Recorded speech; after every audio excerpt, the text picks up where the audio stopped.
Everyone welcome back. ಬನ್ನಿ, ಇವತ್ತು ನಾವು ಥರ್ಡ್ ವೇವ್ ಕಾಫಿ ಹೋಗೋಣ.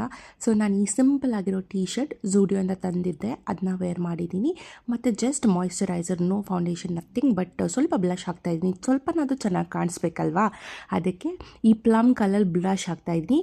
ಆಮೇಲೆ ಅದೇ ಕಲರ್ ಲಿಪ್ಸ್ಟಿಕ್ ಇದೆ, ಸ್ವಲ್ಪ ಅದನ್ನು ಜಾಸ್ತಿ ಹಾಕ್ತಾಯಿಲ್ಲ, ಜಸ್ಟ್ ಸ್ವಲ್ಪ ಟ್ಯಾಪ್ ಮಾಡಿ ಅಂತ ಸ್ಪ್ರೆಡ್ ಮಾಡ್ತಾ ಇದ್ದೀನಿ. And that is it. ನನ್ನ ಫೇಸ್ ಅಷ್ಟೇ, ಬೇರೆ ಏನು ಹಾಕ್ತಾಯಿಲ್ಲ. ಮತ್ತು ಕೂದಲು ನೋಡಿ ಎಷ್ಟು ಗಲೀಜಾಗಿದೆ, but I have to manage. So ನಾನು ಈ ಲಾರಿಯಲ್ ಸಿರಮ್ ಹಾಕ್ತಾಯಿದ್ದೀನಿ. It's amazing, wonderful product.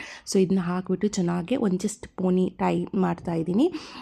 ಮನೆ ಹತ್ರನೇ ಇರೋದ್ರಿಂದ ಜಾಸ್ತಿ ಏನೋ ರೆಡಿ ಆಗೋಕ್ಕೆ ಮನಸ್ಸಿರಲಿಲ್ಲ ನನಗೆ. And it was a sudden plan. So just ಒಂದು ಪೋನಿ ಟೇಲ್ ಹಾಕಿಬಿಟ್ಟು I am ready to go. ಬನ್ನಿ ಹೋಗೋಣ. ಸೊ ನಾನು ಮತ್ತು ನನ್ನ ಮಗು ಆಟೋದಲ್ಲಿ ಹೋಗ್ತಾ ಇದ್ದೀವಿ. ನಾವು ಕ್ಯಾಫೆ ರೀಚ್ ಆದ್ವಿ. ಕ್ಯಾಫೆ ರೀಚ್ ಆದಮೇಲೆ ಫಸ್ಟ್ ನಾವು ಹೋಗೋದೇ ಆರ್ಡರ್ ಕೊಡೋಕ್ಕಲ್ವಾ. ಸೊ ಅಲ್ಲಿ ಎಲ್ಲ ಆಪ್ಷನ್ಸ್ ಚೆಕ್ ಮಾಡ್ತಾ ಇದ್ದೆ. ನಾನು ಕಾಫಿ ಮತ್ತು ಕೊರಿಯನ್ ಬಂದಿದ್ದೆ. Korean bun was amazing. Don't forget to like and subscribe. Bye.